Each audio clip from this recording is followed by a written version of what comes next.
Hi అండి, అందరికీ నమస్కారం అండి. ఫ్రెండ్స్, మనకి ఇప్పుడిప్పుడే ఏపీలో ఉద్యోగ పెన్షనర్లకు సంబంధించిన మరొక ముఖ్యమైన అప్డేట్ అయితే రావడం జరిగిందండి.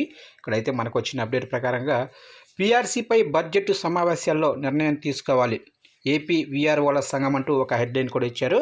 ఇక ప్రభుత్వ ఉద్యోగులకు 12వ పీఆర్సీ కమిషనర్ నియామకంపై సోమవారం నుంచి జరగనున్న బడ్జెట్ సమావేశాల్లో ప్రభుత్వం స్పష్టత ఇవ్వాలని ఆంధ్రప్రదేశ్ రాష్ట్ర గ్రామ రెవెన్యూ అధికారుల సంఘం డిమాండ్ చేసింది.